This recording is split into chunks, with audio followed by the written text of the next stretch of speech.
সুস্থতা যে আল্লাহর কত বড় নিয়ামত, এ কথা সুস্থ অবস্থায় আমরা খুব কমই অনুভব করি। কিন্তু মানুষ যখন অসুস্থ হয়, বিশেষ করে যখন নিজের চোখের সামনে কোনো নিষ্পাপ শিশু কষ্ট পায়, তখন সুস্থতার মূল্য হৃদয়ের গভীর থেকে উপলব্ধি হয়। আজ ভাগ্যর নির্মম পরিহাসে আমি একটি ছোট শিশু রোগীকে নিয়ে গিয়েছিলাম মতলব ডায়রিয়া হাসপাতালে, যা আইসিডিডিআরবি দ্বারা পরিচালিত। বাংলাদেশে ডায়রিয়া চিকিৎসার জন্য যে দুটি হাসপাতাল বিশেষভাবে পরিচিত, মতলব ডায়রিয়া হাসপাতাল তার একটি। সেখানে গিয়ে বুঝলাম কত মানুষের জীবনের গল্প, কষ্ট আর আশা এক জায়গায় এসে মিলিত হয়েছে। হাসপাতালের সামনে দাঁড়িয়েই চোখে পড়ে মানুষের ভিড়, চারপাশে শুধু অসহায় মুখ। কেউ কোলে করে এনেছে তার ছোট শিশু সন্তানকে, কেউ হাত ধরে এনেছে বৃদ্ধ বাবা মাকে। হাসপাতালের ভেতরে ঢুকলে দেখা যায় আলাদা আলাদা ওয়ার্ড, পৃথক কক্ষ, ধাপে ধাপে চিকিৎসার ব্যবস্থা। প্রতিটি কক্ষে যেন অপেক্ষা আর আশার নীরব গল্প।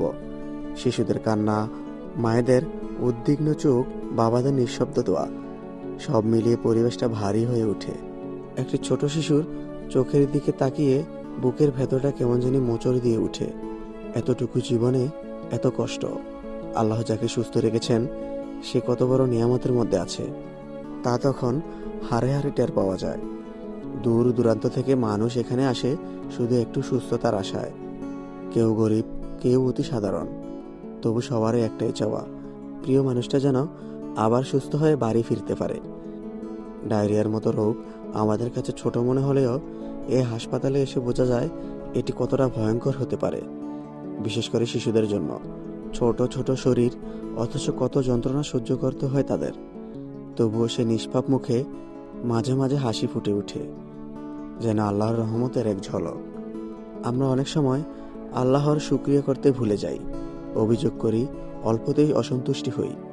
কিন্তু যারা অসুস্থ তারাই প্রকৃতভাবে জানে সুস্থতার মূল্য কতখানি।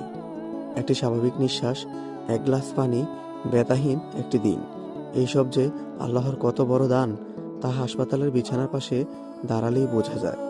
আল্লাহ যাদের সুস্থ রেখেছেন তাদের উচিত বেশি বেশি শুকর আদায় করা এবং অসুস্থদের জন্য দোয়া করা।